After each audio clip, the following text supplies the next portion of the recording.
do you think some of those things are applicable in Cameroon when we see what's been happening for several decades today?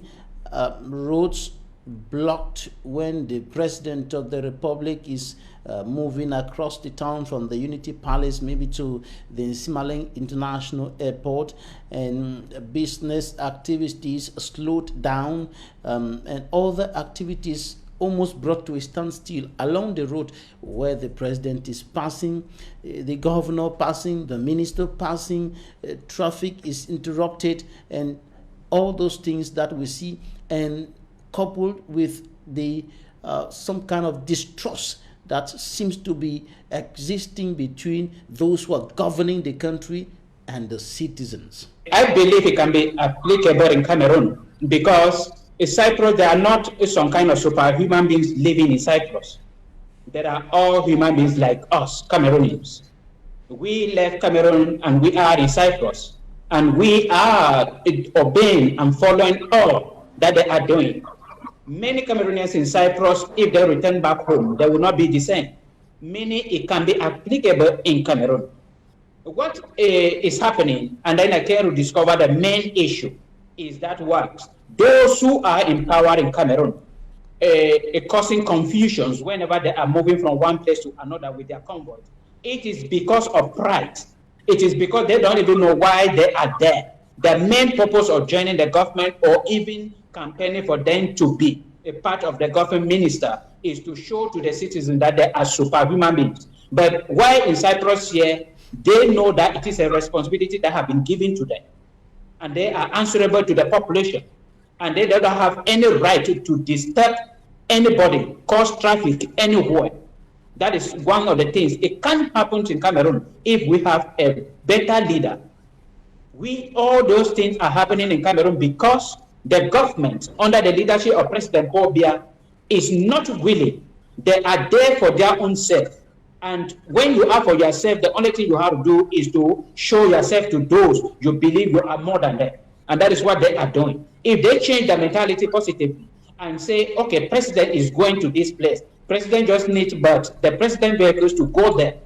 All those convoys, all those money spent, they use it for onto the citizen, maybe construct roads, supply water, because the comfort of a minister in Cameroon, the comfort of the president in Cameroon, if you gather it for 1 year, it can construct roads in Cameroon, that Douala Yaoundé road.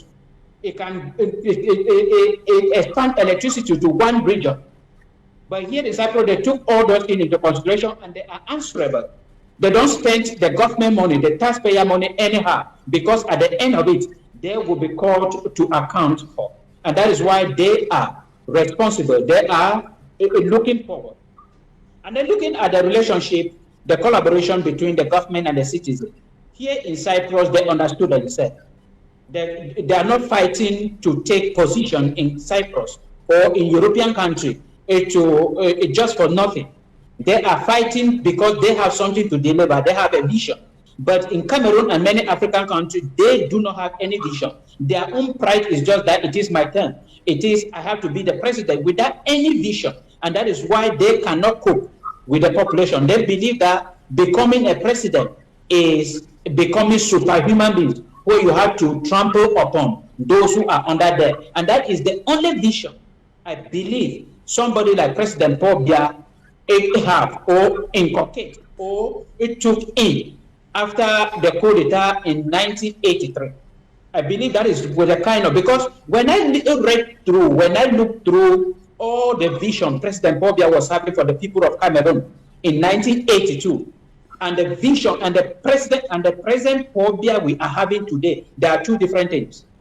Immediately after the coup d'etat, that was 1983 or 1984, President Paul Biya changed from being the leader with a vision to just somebody who will be fighting for position and fighting for his own family and his own pocket.